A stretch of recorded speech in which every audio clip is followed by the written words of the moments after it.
o Banco Central decidiu novamente por um aumento de 0,75% na taxa Selic.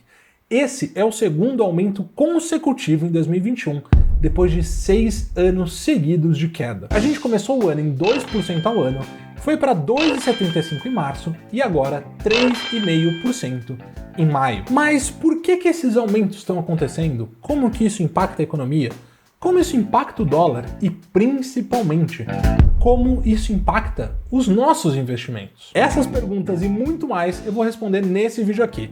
Meu nome é Marcos, eu sou um planejador financeiro certificado e bora descomplicar essa bagaça aí, então vamos lá!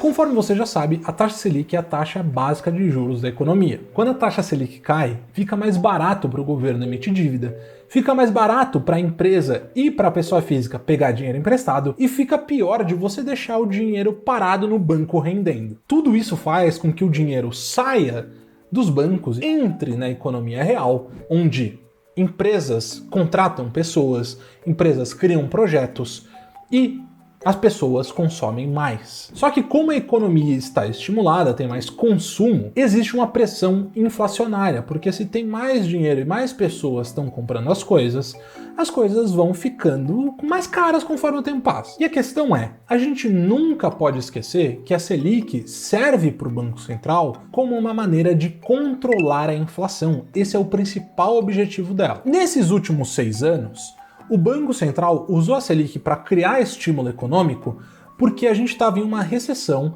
e a inflação estava controlada. Então, conforme ele foi abaixando a Selic, a pressão inflacionária não era tão grande assim. Mas no último ano a gente teve uma condição especial que não estava prevista, que foi a pandemia. Quando a pandemia chegou, o Banco Central continuou usando o estímulo da Selic. E tudo isso foi pensado com a inflação em mente. A inflação estava controlada e havia espaço para esses cortes. Mas a questão é a seguinte: a taxa Selic não foi suficiente para estimular a economia durante esse período. E mais do que isso, a gente tem a questão do dólar. O dólar subiu muito e a Selic tem total relação nesse processo, que eu já vou explicar para você. Mas se a gente somar a economia parada, o dólar alto e o dinheiro sendo injetado na economia através do auxílio emergencial, né, e as pessoas consumindo produtos mais básicos da economia nesse momento, isso gera uma pressão inflacionária muito grande para o Brasil. E poxa, você deve ter visto isso, porque se for no mercado agora,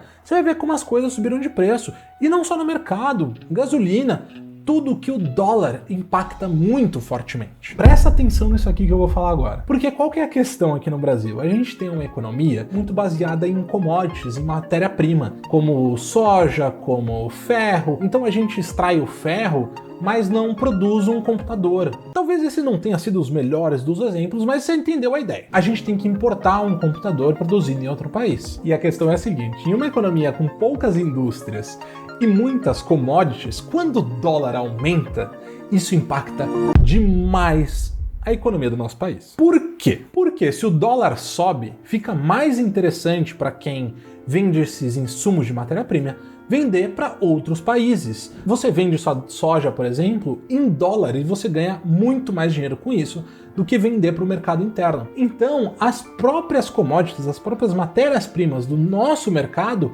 começam a ficar mais caras. E quando você compra de fora o material pronto, você tem que importar em dólar. Então, tudo fica mais caro. E isso impacta nos mais variados setores. Mas como que a taxa Selic impacta no dólar? Se coloca na posição de um investidor estrangeiro, tá?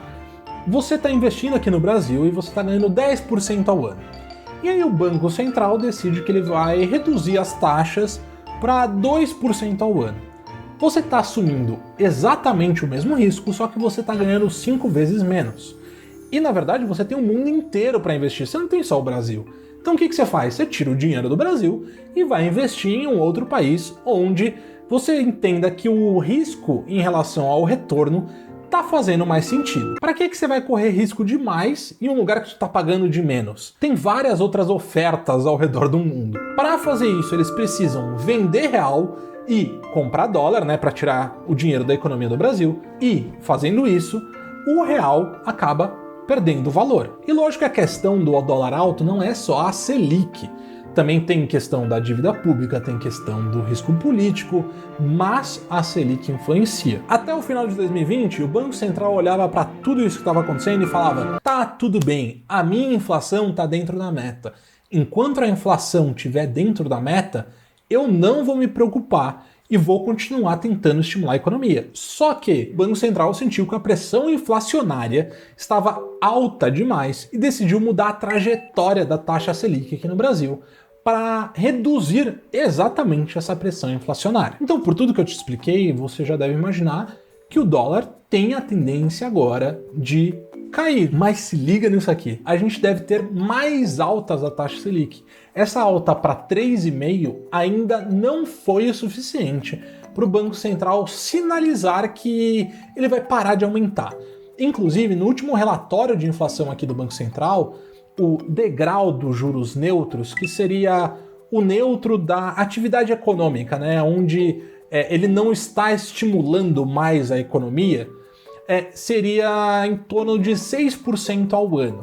Então ele ainda tem aí 2,5% para aumentar para chegar lá, e a previsão é de que ele pare a 5 a 5,5% ao ano até o final de 2021. Se você tem investimentos em renda variável, isso pode não ser uma notícia tão boa, porque para as empresas na bolsa gerarem novas dívidas e gerarem novos negócios está um pouquinho mais caro hoje em dia, porque o prêmio, né, a diferença entre ela deixar o dinheiro parado e assumir um risco para investir está menor agora. E não só isso, conforme a taxa aumenta, as pessoas, né, nós também temos a tendência de deixar o dinheiro parado ao invés de entrar num mercado de renda variável que estava sendo muito estimulado até hoje em dia. Não é por acaso que teve um aumento dos CPFs na bolsa, isso foi muito impulsionado também pela taxa Selic num patamar tão alto. Hoje em dia não fazia mais sentido você ficar deixando seu dinheiro parado em renda fixa, enquanto você podia assumir um risco maior, mas conseguir uma rentabilidade maior na bolsa. Isso significa que a bolsa vai cair, vai despencar? Não, não é isso que eu tô falando. Eu tô falando de uma tendência, um estímulo para esse sentido. Isso não significa que isso vai acontecer. Enfim, é um assunto muito mais complexo. Mas como que isso impacta o seu dinheiro que está na renda fixa? Presta atenção nisso aqui que eu vou te falar agora. Bom, na renda fixa, os seus rendimentos vão aumentar, né?